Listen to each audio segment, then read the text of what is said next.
how utterly cheesy the sex scenes are.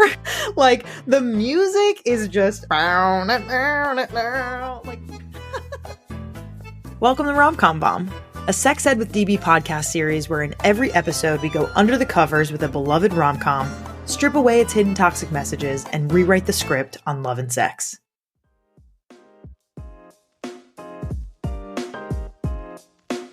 When you're traveling, you don't have access to your amazing sex goodie stash. So you start to pack your lube for sexy time in your toiletry bag. And when you open your bag back up, the lube you packed, of course, spills all over your toothbrush, makeup, and floss picks.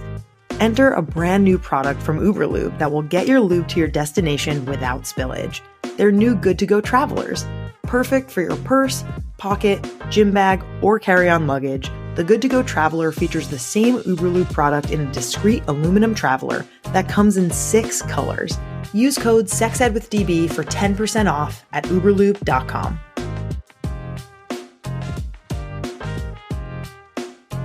Are you falling into a pattern with your partner? Looking to change things up but aren't sure how? Me and my partner exit our ordinary with Lion's Den. Lion's Den has hundreds of your favorite brands to help you and your partner reconnect or try something new. From novices to dungeon masters, there are products for every comfort level. With 50 plus years in business, Lion's Den is here to help. Can't make it to a local store? Shop online and chat with a customer service team member while you shop. Lion's Den offers our listeners 15% off in-store and online using code SEXEDWITHDB at lionsden.com.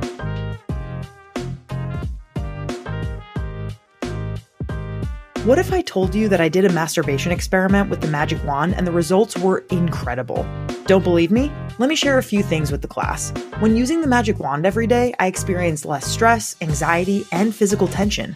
I reported more frequent positive moods when using the magic wand every day, including higher levels of confidence. My level of horniness increased over time when using the magic wand every day. And get this, the magic wand team was so excited by my study that now 1,000 people are doing it too. Stay tuned for those results soon. Want to see how else the magic wand impacted me positively? Go to sexedwithdb.com/magicwandexperiment to learn more. If you've been wanting more intentional time with your partner, but don't want the hassle of spending a lot of money for a fancy date night, look no further. Aria has you covered.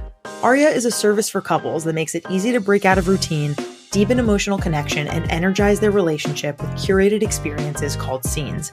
I recently did one called Heat, and I could not recommend it enough. Prioritizing intimacy with your partner is essential, and Aria makes it easy.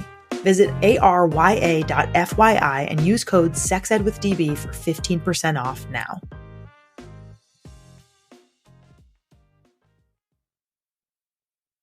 Hello. Welcome back to another episode of Rom-Com Bomb. I'm your host, DB, sex educator, pleasure expert, and rom-com critic, and I am beyond thrilled to welcome Dr. Candice Nicole Hargons, one of my friends and colleagues in the space, and I can't wait to tell you all about her. If you haven't listened to a past episode with Dr. Candice, pause this right now and go listen to it because it's amazing. But if you don't know who she is, let me enlighten you. She is a professor, author, sex therapist, researcher, and all-around stellar human being who brings incredible expertise on Black sexuality, relationships, and sexual pleasure to our conversation today. Her book, Good Sex, Stories, Science, and Strategies for Sexual Liberation, comes out on February 4th. And get this, it has already ranked number 1 in the general sexual health category on Amazon. Incredible. Dr. Candice, welcome, and thank you for being on Rom-Com Bomb. How are you? I love the that was kind of my favorite part. You gotta do it. How are you? I am excellent. I have been very excited about this conversation for many weeks. This has been many weeks in the making. And this is one of the first rom-com rewatches that I did for this series. So I feel like it really prepared me for all of the things that we're going to talk about today. But first, the trivia teaser that you all heard last week. The wild true story that inspired this movie ended with a dramatic Oprah appearance and a multi-million-dollar lawsuit. Oh, what the heck? Today, mouth agape. Today, we're reviewing how Stella got her groove back. And if you want to hear the deets of that trivia teaser, you better stay till the end of the episode because we have more information for you. But Dr. Candice, how are you I feeling about also want to this? hear the deeds. Yeah, I'm like, She's like, wait, I'll stay till then. yes. How I are you took it. This was feeling? I'm feeling great because this was a good old throwback, and I'm so Yes. excited to talk about this one with you.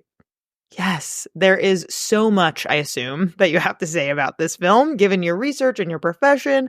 And I'm just so excited to really delve deep. But first, a quick refresh if you haven't watched it lately. Angela Bassett, one of the most gorgeous, amazing human beings on the planet, let me say, stars as Stella, a high-powered 40-year-old stockbroker and single mom who takes a much-needed vacation to Jamaica. There, she meets Winston, Taye Diggs, a charming 20-year-old local who makes her question everything she thought about love, age, and living life on her own terms. Holy cow, there's a lot in here. I'm wondering, we're going to start with a segment called As a Kid. So, like, this movie came out in 98, right? Like, when you first watched it, I would love to hear any like personal histories with the movie, like any nostalgic attachment, like what comes up for you when I say how Stella got her groove back when it comes out, I assume on VHS eventually No, in 19. it definitely came out on VHS, but we saw it in the movie theater. You saw it in So I was on a theaters. double date. I was Shut 15 years old. up. I was on a Oh my double God. date with my high school boyfriend and my Oh my God. sister and his friend. And I was swooning over Taye Diggs, and they were so irritated. It's like, Oh my oh, God. he is so fine. And they could Yes. just tell that I was enamored, and they were just like, Not happy with it. no, no, no. They picked on him, that fake accent. Like, Oh they my hated God. the whole thing. We certainly will get into the accent. Don't you worry. But he is undeniably hot. Like there is no questioning it. I mean, we talked about this before we started recording, but Taye Diggs, an amazing actor and musical performer. He was in Rent and was in the original Broadway production of Rent.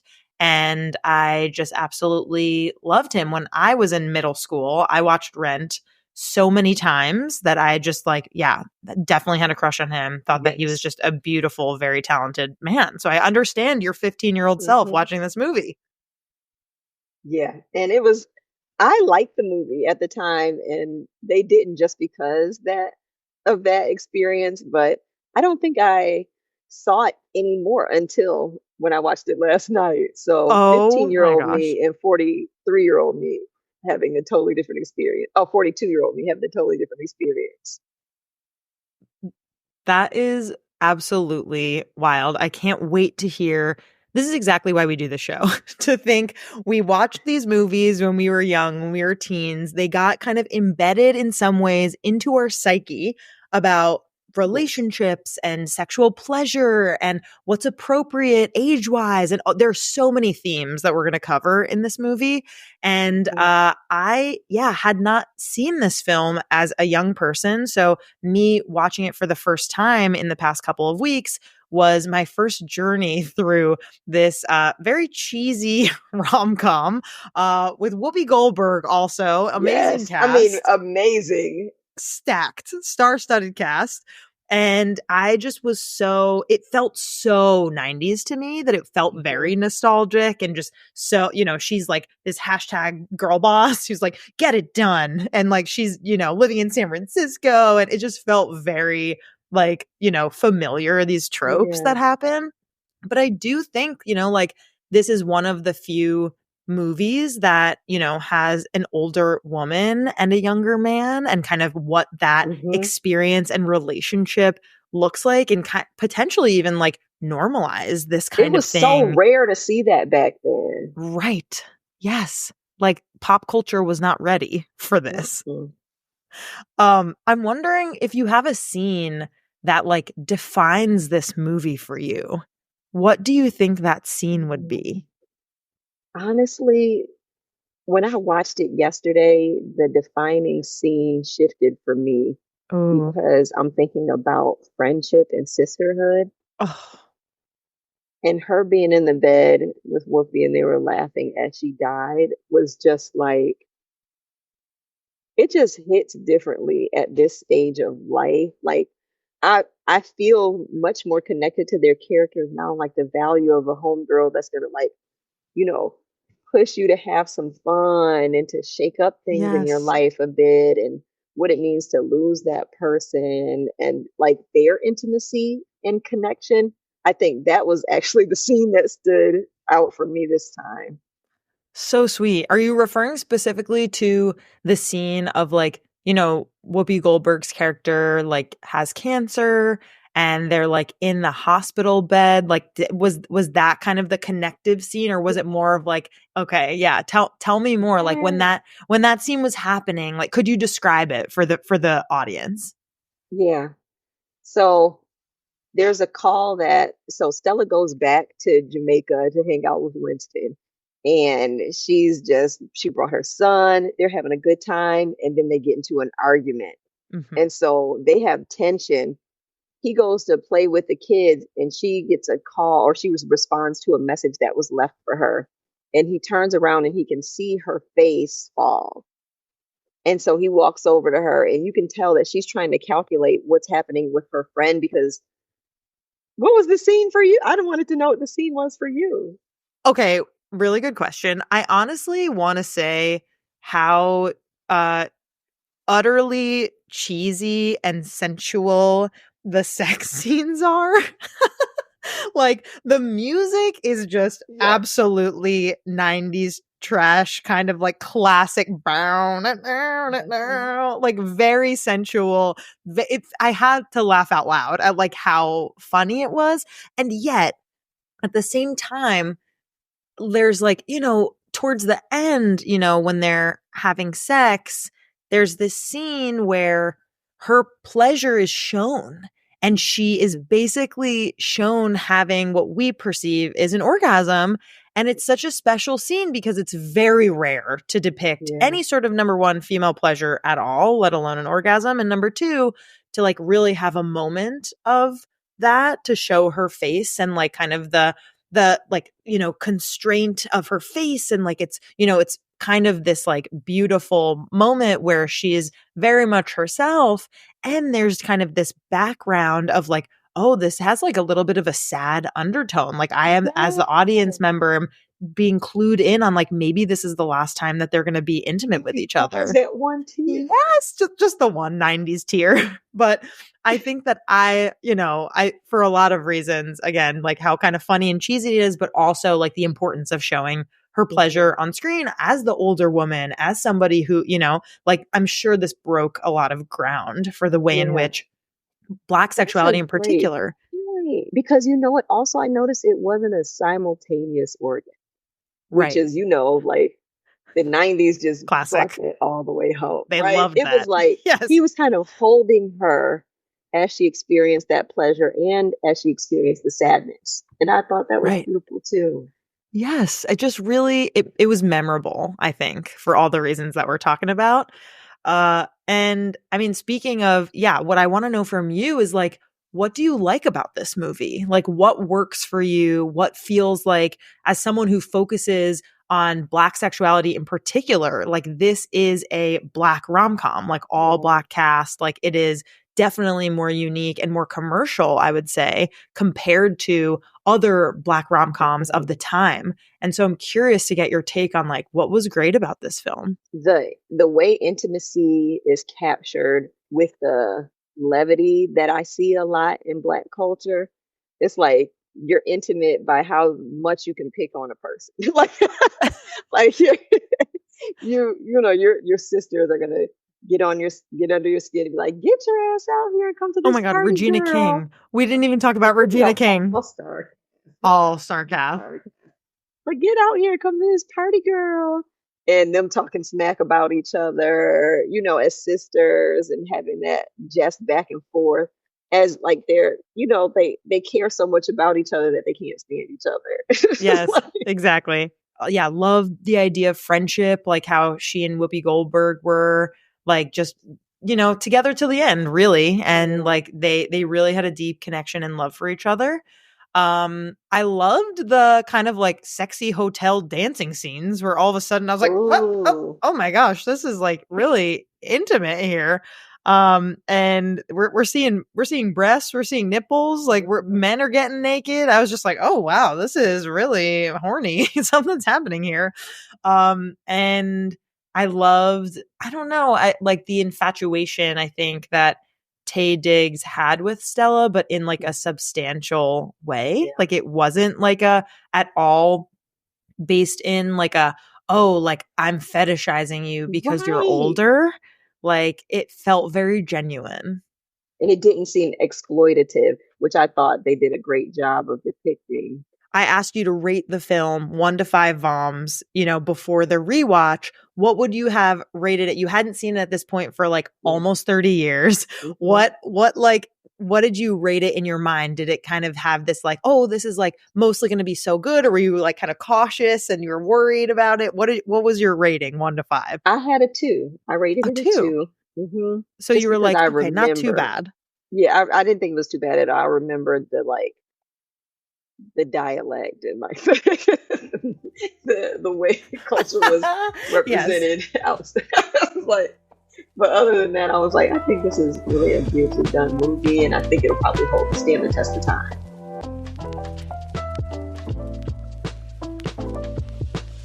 So you've been with your boo for a while and the spark feels like it's kind of gone. But what if I told you I could take away the mental load of figuring out how to, quote, spice things up by doing the work for you and sending you everything you need? That's where Aria comes in. They set you up with a dedicated concierge, aka a real person and not a robot, who is available anytime you need them, and sends tips and tricks weekly as well as a monthly box of goods based on your needs sent directly and discreetly to your door to help you get started. Visit arya.fyi and use code SEXEDWITHDB for 15% off now. Let's get that spark back.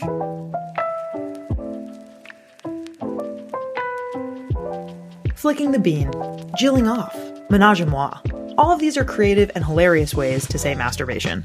For 21 days, I embarked on what started as a personal masturbation experiment with one of my all-time favorite vibes, the magic wand. The goal? To answer one burning question. What is the impact of daily magic wand use on my health, wellness, and sexual experiences compared to regular sexual activity and no sexual activity? Spoiler alert, the results were so surprising, they've inspired me and the Magic Wand team to turn this experiment into a full-fledged study. Now 1,000 other people are diving deeper into how consistent self-pleasure affects everything from mental health to sexual satisfaction. Want to see the hypotheses and the results from my study? Head to sexedwithdb.com/magicwandexperiment to check it out.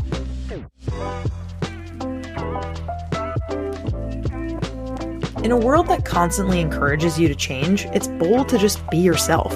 Sexual expression and satisfaction are different for everybody, so rather than conforming to others, focus on falling in love with who you are. Lion's Den sources the very best products to help you find what you like, and to help you feel confident expressing your sexual desires. You can get 15% off in-store and online using code SEXEDWITHDB at lionsden.com to begin exploring everything about yourself. Follow them on social at Lions Den Adult on Instagram and TikTok.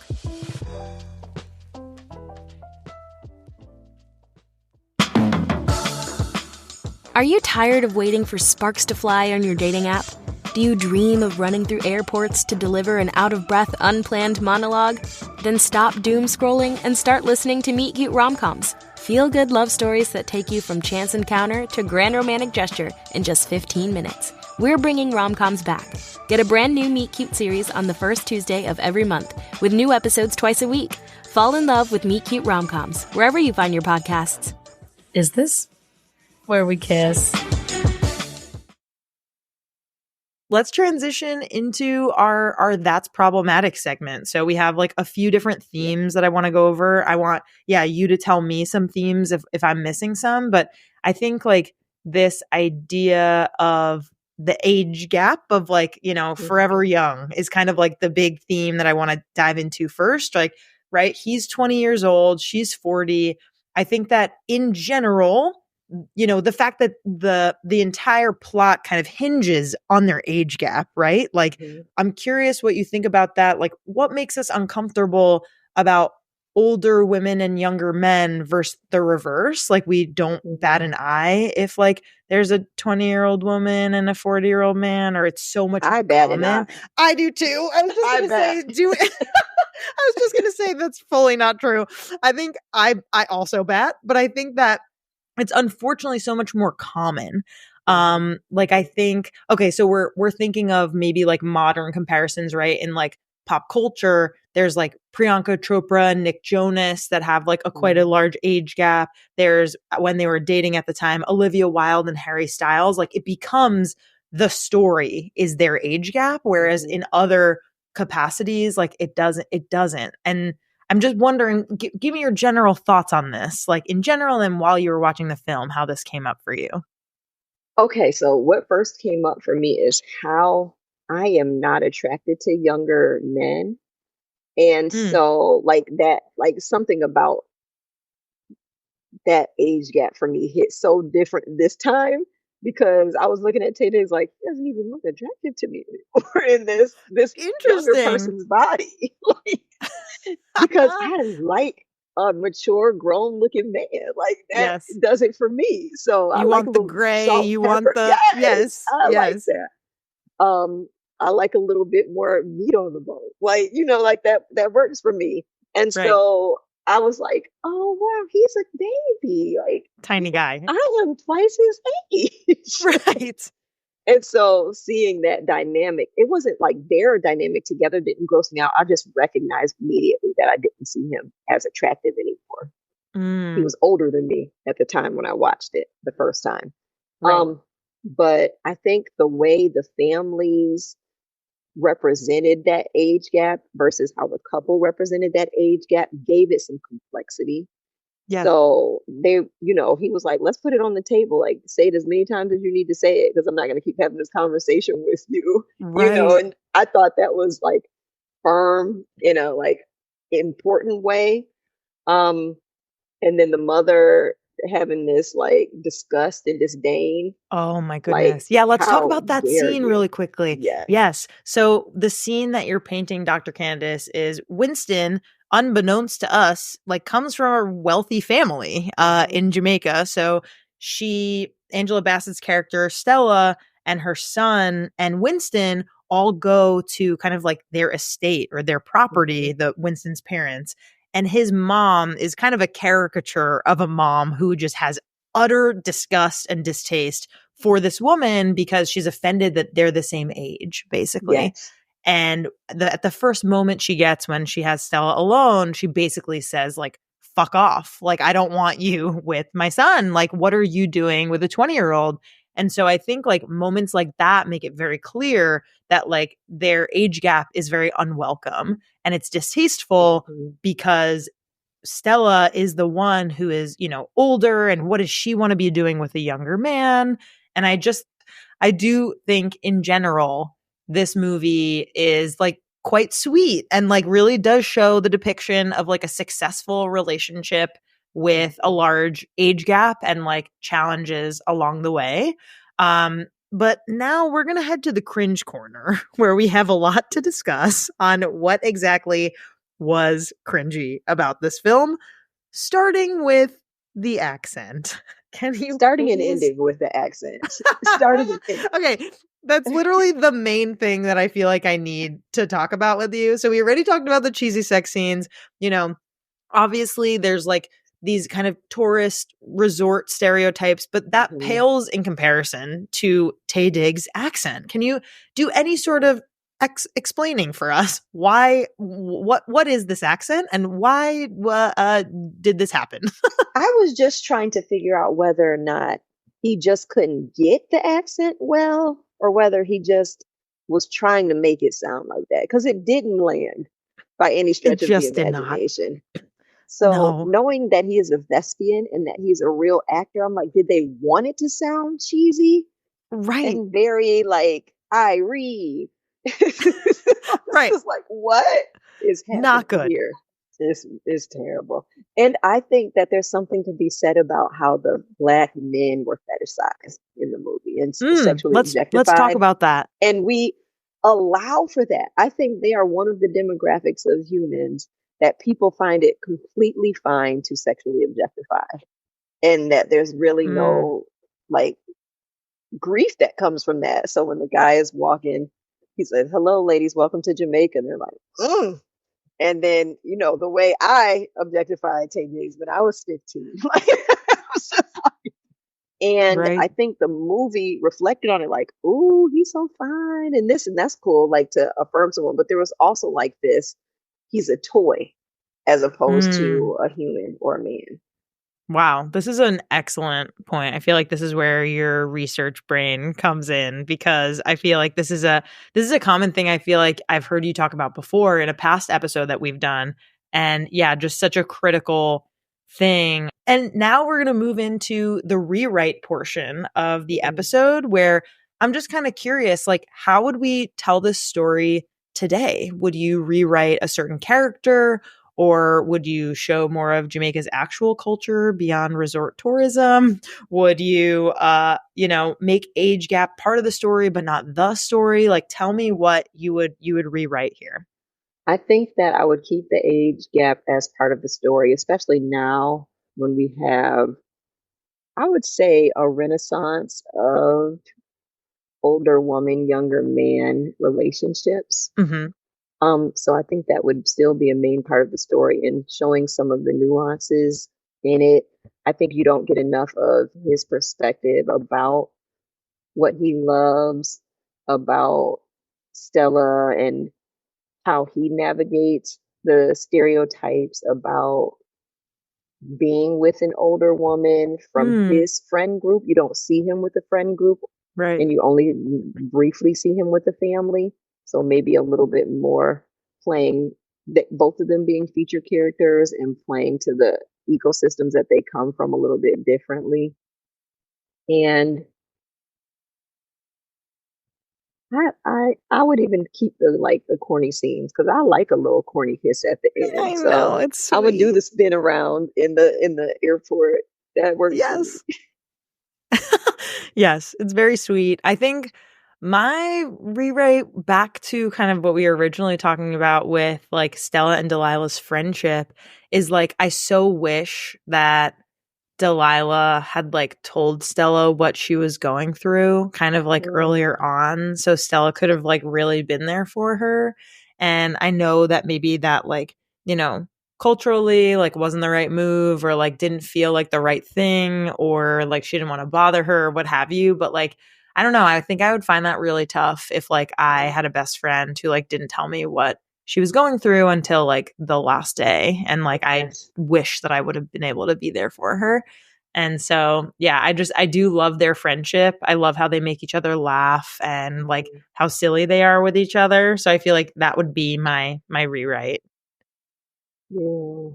I do think you're to your point that unfortunately, culturally, it landed that she would hold on to that and not want to burden her best friend. Right. And I hate that that continues to be true. Like some of us Black women playing like this strong Black woman, like, I don't want to burden anyone. I just, want to deal with it on my own. I think that was an honest representation, even if I wish it weren't. Totally. Yeah. We are at the point in the episode where we're going to have your current rating of the film Okay. after the rewatch. So tell me, after 20 some odd years of watching this movie for the second time, what would you rate this 1 to 5 bombs? I'm still giving it a A, solid two. a Like, I 2. really like the movie still. I thought the cast was great. Yeah. I love cheesy stuff, so the cheesy stuff worked really well for me. The only thing that just they could have depicted him and his life a little bit better. Other Mhm. than that, I think that it was really solid for a I rom com. agree. I agree. I think like a 2 feels right for me too, because most times when he would speak, I would be like, "No!" Like just Yeah, because his accent was so bad. And yeah, I think because it just felt like there was something missing about the way in which like Jamaica was depicted, and like there could have yeah. been a better job at like adding a scene or two Hmm. about that. And so So, yeah, that's my reason for a 2. Dr. Candice, are you ready to hear the trivia teaser details from earlier on in the episode where we talked about the Oprah situation? Okay, so the true story, in case you want the deets, is that 40-something Terry McMillan met 23-year-old Jonathan Plummer while vacationing in Jamaica in 1995, just like in the movie. They married in 1998, which is the same year as the film's release. But in 2004, Plummer came out as gay, leading to a bitter divorce, and McMillan suing him for $40 million, claiming, we have mouth agape, that he married her for U.S. citizenship, and they eventually had an emotional reconciliation on Oprah. I feel like I heard a part of this. I did not know about the $40 million. Yeah. I did not know about the reconciliation, but somewhere I feel like I heard that they broke up because he came out. So I had a limited idea of what that was about. Wow. Pretty crazy. I mean, I'm very curious to see this clip. I wonder if it's on YouTube. No, I'll have to go find it. Kind of wild. But next week's trivia teaser, coming up next week, this 2007 indie darling was written in just 6 weeks at Minnesota coffee shops, launched the career of an Oscar-nominated screenwriter, and forever changed how we think about orange Tic Tacs. And dear listeners, if you have a rom-com that you remember from growing up and you want us to cover it on Rom-Com Bomb, submit it to us by leaving a review on Apple Podcasts and leaving a comment on Spotify. Dr. Candice, thank you for being here today. This was the best. Thank you. I had a great time as usual.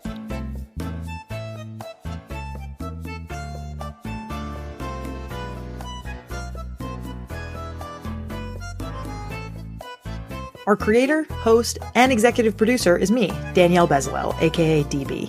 Our producer is Sadie Lidji. Our communications lead is Cathren Cohen. Our marketing coordinator is Alex Bateman. Our music theme is by Hook Sounds. Thanks so much to our featured guests, partners, and listeners. If you have a rom-com you remember from growing up and want us to cover it on Rom-Com Bomb, submit it to us by leaving a review on Apple Podcasts and leaving a comment on Spotify. Want to partner with us? Email us at sexedwithDB@gmail.com. For more sex ed content, follow us on Instagram @sexedwithdbpodcast. See you next time.